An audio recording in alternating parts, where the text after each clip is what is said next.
Hello everyone and welcome back to Closets Gaming. Today we are going to take a look at Whimsical Quest. This retro action roguelite adventure game promises the infinite fun of a roguelite game with creative characters and abilities in a nostalgic retro graphic style. Whether it can deliver on this promise is the question we will try to answer today. Whimsical Quest is available on Steam for €2.39 or your regional equivalent. So we're talking about another roguelite. Who would have guessed that an interesting looking roguelite would pique my interest? Well, I guess pretty much everyone. So without further ado, let's go straight into it. Roguelite adventure games are available in great numbers, and a good number of them are good games. So if you want to build a roguelite game that will not be only fun to play but also a commercial success, you need to find an angle. And Whimsical Quest has potentially two different angles. The first is in the graphics, but we will talk more about those in that specific section. But the second, and the one that is actually more important in the end, is the gameplay. So what is the gameplay angle for Whimsical Quest? I personally would call it complete crazy nonsense. And what do I mean by that? Well, the characters and especially the abilities are just insane. You got 5 characters available to play with, and these range from a peasant who has abilities like the farmer's market, which literally summons a market and throws around food that you can eat to heal, through a scholar whose basic attack consists of summoning letters that deal damage to your foes, up to a flockman who specializes in throwing flowers and starting forest fires. You see? Crazy. So the characters are funny, the abilities are funny, but are they any fun? Well, that depends. I personally found only some of the characters to be fun to play, but I'd assume that should be the case as each person will find their own favorite class. But for me, some of the classes didn't really seem as fun or really as competitive as some of the others. Especially the flockman just seemed to be much better compared to the others because you get a bunch of little helpers that deal damage while you just kite everything around. And the helpers cannot die.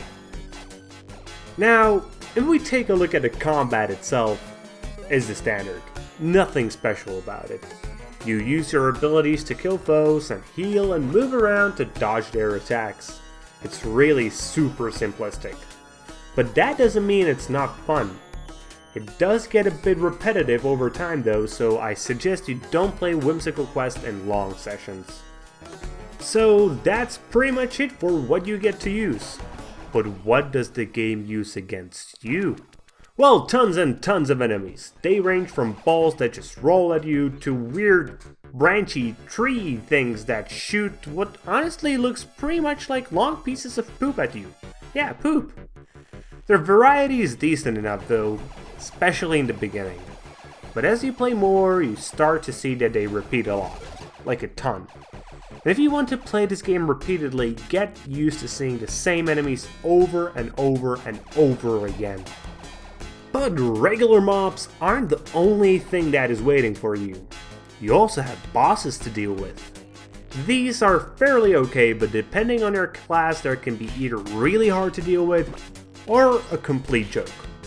They usually come with mechanics that require you to dodge a lot of stuff, so with classes that don't have a source of auto-aim damage, it can quickly become a challenge. But in the classes that have such a thing, you just move around, use those abilities, and wait until the boss died. So that's what you get to play with and battle against. But since this is a roguelike game, you also get to increase your character's power as you're playing, and you get 2 main avenues towards this. The first one is your traditional leveling up. Sadly, I think the leveling up is a bit underused as all it works as is just a flat stat increase. You don't get to add any modifiers to your abilities, nor do you get any additional abilities. Shame the developer didn't put something here. And secondly, you have items.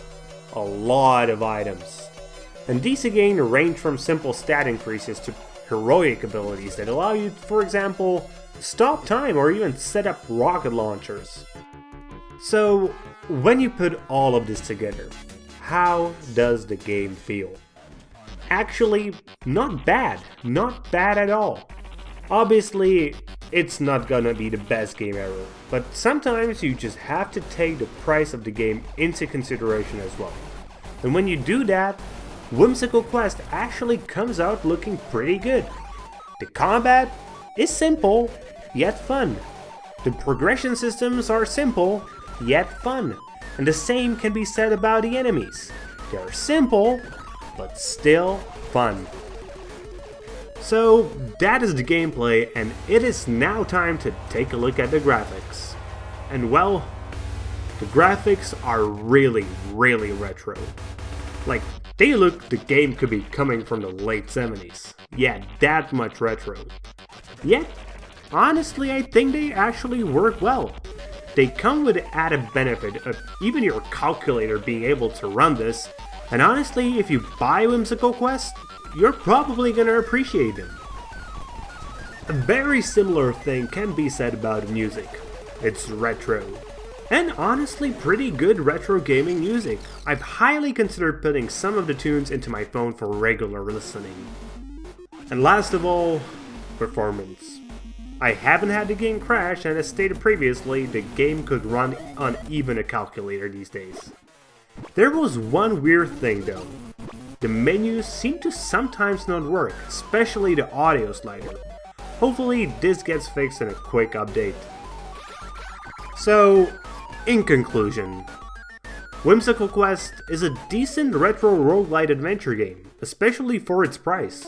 You're getting the typical infinite value of roguelite games for just around $3.